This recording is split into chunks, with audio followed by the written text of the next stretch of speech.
Bien, seguimos en esta interesante conversación con el doctor Antonio Siriaco Cruz. Doctor, le dejé una pregunta antes de ir a la pausa. Sí, Sí, Sí, juégatela, juégatela. no, Tú vas a ser decano, juégatela. no, yo creo que tu respuesta suena bien y yo pienso que ese debe ser el relato. Yo creo, desde mi punto de vista, no, eso siempre ha sido mi punto de vista, yo creo que cuando tú dices, y eso hay que hacerlo, vamos a disminuir el ITEVIS, la gente te lo compra y si lo hace mucho mejor, porque tú estás disminuyendo la tasa de un impuesto que es quizá de lo más alto que hay en América Latina, en el Ujú. caso del IVA o en el caso del ITEVI, que es un 18.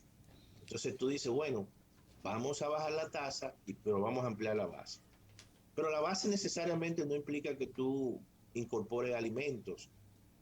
La base también implica que hay una serie de servicios que han crecido, básicamente que tú lo puedes grabar. Eh, y aquí siempre se ha hablado de los servicios digitales, ¿verdad? Que se han crecido mucho y que posiblemente eso esté en la mirilla, no solamente en la República Dominicana, se han hecho en los últimos meses estudios importantes para el caso de América Latina, en el caso de la ampliación de la base impositiva, en el caso de los servicios digitales. Pero también tú puedes agarrar el impuesto corporativo, al margen de que tú puedas grabar la renta más alta, ¿no? En el patrimonio. Pero también hay que darle un tratamiento o simplificar la tasa a nivel de las rentas que pagan las empresas. Tú puedes decir, bueno, aquí hay dos grupos importantes de empresas, la gran empresa y la pequeña empresa. La pequeña empresa no puede pagar igual que la gran empresa. Si la gran empresa paga un 25, un 29, un 28, la pequeña empresa no puede pagar eso. Y nosotros tenemos que reconocer que en esta economía el gran tejido empresarial son pequeñas y medianas empresas. Claro. Entonces, yo creo que en ese sentido ahí debe haber una tasa incluso mucho más baja. Entonces, tú vas como tratando de compensar y de que el que más tenga, que más pague. Es cierto, las empresas más grandes que paguen más, el que tenga más riqueza, que pague más, pero también el que tenga menos, que pague menos. Y eso yo creo que hay que venderlo en ese sentido. Simplificar una estructura, ¿no?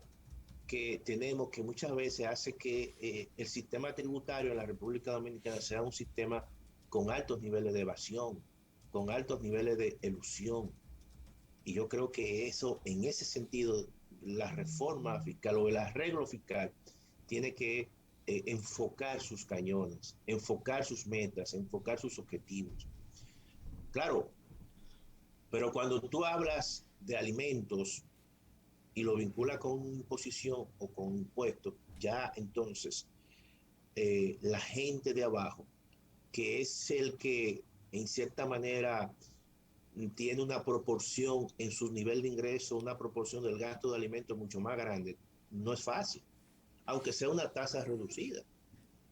Entonces, yo creo que todo eso hay que irlo, hay construyendo un relato, pero, pero un relato que verdaderamente la gran mayoría te lo pueda entender, que no se asuste y que vea en cierta manera que lo que viene también lo va a beneficiar, también lo va a compensar.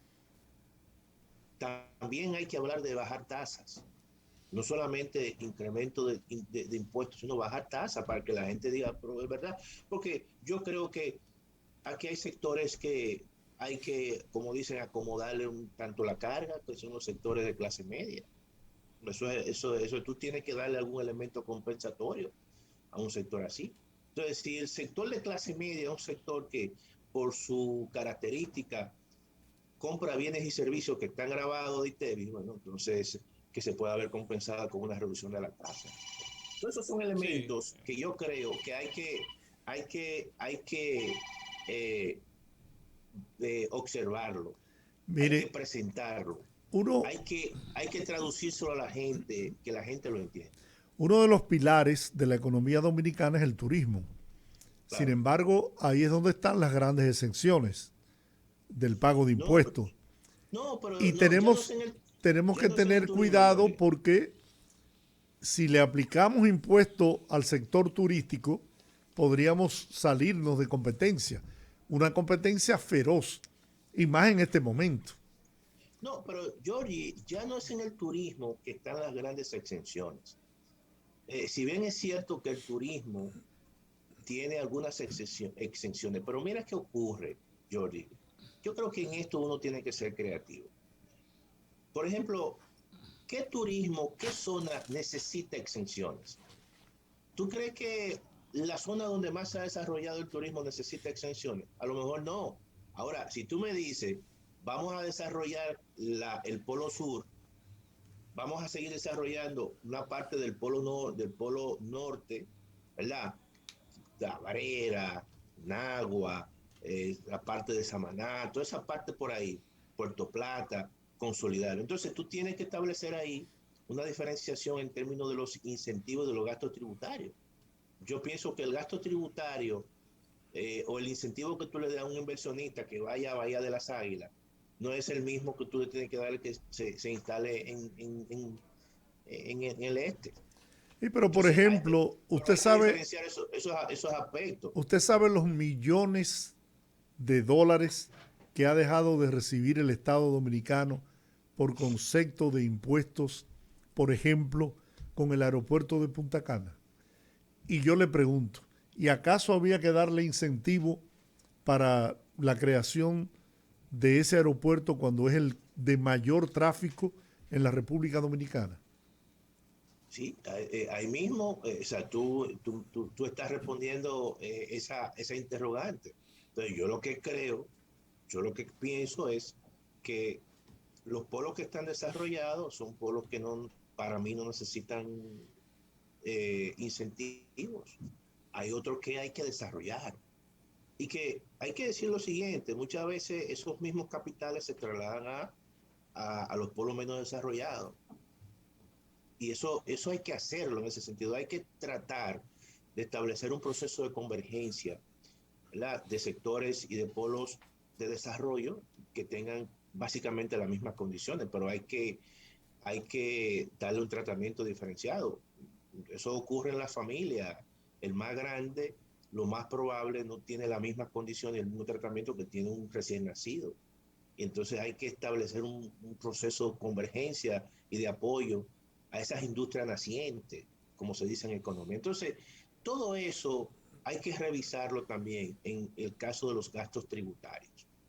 Aquí hay sectores maduros, aquí hay sectores que no es cierto que ya necesitan más eh, apoyo porque han crecido, tienen la suficiente capacidad para y los recursos para hacer inversiones. Claro, eso no significa que el Estado no seguirá siendo un Estado regulador, un Estado que permita la libre competencia. Eso es otra cosa. Entonces, por eso yo digo que, y estamos hablando de una situación, de un arreglo quizá fiscal, que se podría llevar tiempo, pero yo lo que creo, y por eso planteo la parte intermedia, de decir, bueno, mira, el Estado ahora mismo necesita prioritariamente no hacer una reforma de una magnitud tal como plantea la Estrategia Nacional de Desarrollo, no, porque se le van en los 4 años, los 2 años o los 3 años. Necesitamos nosotros por lo menos achicar ese déficit y que ese déficit sea parecido a la prepandemia y que eso no le agencie dificultades al gobierno en términos incluso de carácter no solamente económico, sino también de carácter político, porque entonces obviamente la situación se podría complicar aún más. Y posteriormente ir ya en la medida que la economía tenga una recuperación plena, ir trabajando esos temas de forma tranquila. La gente dice que la reforma hay que hacerla cuando eh, hay problemas. Yo creo que no. Yo creo que eso es un error y lo cometemos constantemente los seres humanos. Nosotros no tenemos que ir al médico cuando estamos mal, tenemos que ir al médico ahora De cuando manera estamos bien. preventiva. La preventiva, Eso no lo hace eso es nadie. un error. Eso es un error cuando tú escuchas a un economista y que estamos en el mejor momento para... Por eso es que han venido las grandes crisis y los grandes estallidos sociales. Pero cuando tú actúas de forma preventiva sobre la base de asumir una estrategia, unas metas y llevarla a cabo, oye, viene la crisis y tú la pasas bien en la crisis, relativamente la pasas bien. Doctor, se ha vendido la idea desde la oposición de que el país ha asumido una deuda, ha incrementado su deuda en este año de gobierno del presidente Abinader en 14.000 millones de dólares, más de 14.000. No, El no, eso no ministro de es cierto. Economía dijo que no era cierto, que Mira, la deuda en este año ha sido de 7.000 y algo de millones de dólares. mira, hablar de 14.000, yo he estado revisando esa información y no me da 14.000. ¿Cuánto le da? La deuda del sector público, y también hay que decir lo siguiente, creo que el profesor Miguel Seara se refiere, el ministro, a la deuda del sector público no financiero y no incluye la del Banco Central. Cuando tú analizas la deuda del sector público no financiero, da alrededor de 7.000, casi 8.000, pero si le suma la deuda del Banco Central, la deuda cuasi fiscal a mayo, no tengo el dato de junio, da alrededor de casi 12.000 millones, 11.000 y algo, 12.000 millones, casi 12.000 millones, pero no 14.000. Y además hay un elemento ahí que está un poco en las nubes, no se sabe, porque aquí se tomó eh, el gobierno asumió, y eso ocurre con todos los gobiernos que asumen un presupuesto que no lo formularon. Y entonces todo eso también hay que ver a quién le toca. Pero si tú asumes el monto de la deuda de mayo a mayo, del mayo del año pasado a mayo, básicamente la deuda consolidada, incorporando la deuda del Banco Central, porque el Banco Central todavía no ha publicado el último mes, eh, creo que el último mes lo tiene mayo de este año. Evidentemente que da alrededor de casi 12.000 millones, pero no Bueno, 14.000 millones. bueno, pues, doctor.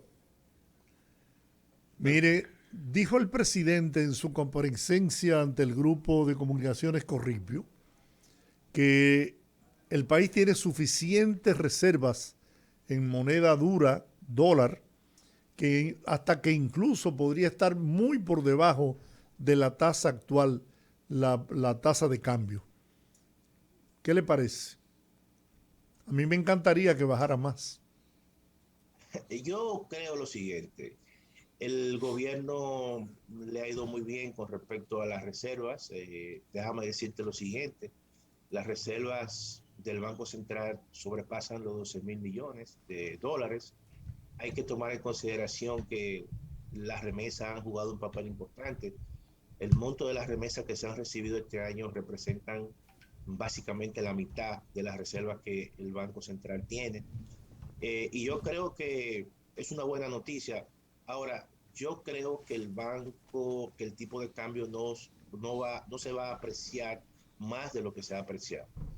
Y creo que el Banco Central no va a permitir una mayor apreciación de la que se ha tenido, que es 2.5, es decir, el tipo de cambio se ha mantenido muy estable en la vecindad del 57, 58. Yo creo que eso es una buena tasa. El que quiera comprar dólares, este es el mejor momento para comprar dólares. Bien. Yo creo que el dólar quizás suba, lo más probable, quizás para el próximo año, a final de año, pero se va a mantener este año hasta ahora estable, si las condiciones internacionales se mantienen como se han mantenido. Muy bien, doctor, muchas gracias. Como Gracias a siempre. ustedes. No, es un cariño especial para ese programa y para los miembros de ese programa. Doctor Antonio Siriaco Cruz, próximo decano de la Facultad de Ciencias Económicas de la Universidad Autónoma de Santo Domingo.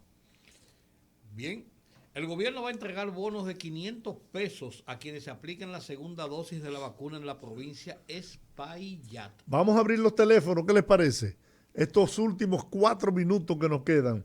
809-682-9850. Bueno, ahí están las líneas.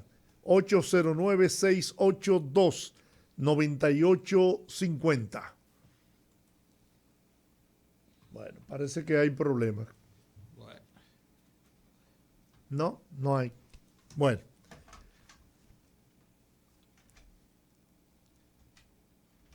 Hay problemas. Sí, hay problemas. Hay problemas. Lamentablemente no, bueno, ya no hay tiempo. Así que Comentaba que el gobierno ha comenzado a dar incentivos y lo ha comenzado por la provincia de Espaillat. En este caso un incentivo de un bono de 500 pesos a las personas que se pongan la segunda dosis de la vacuna, como forma de fomentar que la gente termine de vacunarse, que más gente... Esto no es una carrera, señores. me dijeron que ya en la República Dominicana hay alrededor de 500,000 dominicanos y dominicanas que se han puesto ya la tercera dosis sí.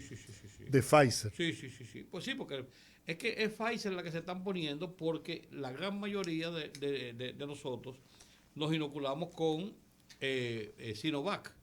Y la recomendación es que sea una tercera dosis de una vacuna que no sea de la que se han aplicado las dos anteriores. Y el 90% de la gente aquí que se ha puesto las dos vacunas, la gran mayoría, lo ha hecho con Sinovac, Con que fue Sinovac, que claro. fue la que vino la gran cantidad. Entonces, bueno, pues lo que hay que ponerse es la tercera dosis ya. Recomiendan que sea a los 6 meses de haberse puesto la segunda. Esa es la recomendación que hay de la propia Pfizer, que ha solicitado ya a la autoridad, al CDC de los Estados Unidos, le ha pedido ya la autorización para la aplicación de la tercera dosis, incluso ya para mayores de 13 De años. 16 años. Tú me dijiste 16 esta mañana. De 16 años. Sí. De 16 años en adelante, ya que se la pongan, porque acuérdate que había una restricción de 2 dosis de 12 a 17, de 16 años en adelante ya. Bueno, yo me vacuné ¿La tercera? en abril, no. 4 de abril, mayo, junio, julio, agosto, septiembre. En septiembre cumplo los 6 meses. Si fue el 4 de abril, entonces cuenta mayo, junio, julio, agosto, septiembre, 4 de septiembre. No, Cumple 5 ahí meses. serían 5 meses. 5 meses. Entonces sería en octubre. En octubre. Yo me vacuné el 30 de julio, 5 días antes que tú. Sería igual en octubre. Bueno, señores, terminamos por hoy. Agradecidos como siempre del respaldo que nos brindan cada tarde desde las 5 hasta las 7 de la noche a través de Rumba y de Premium en Santiago para todo el Cibao. Mantenga la sintonía, no nos cambie. A continuación, no se diga más.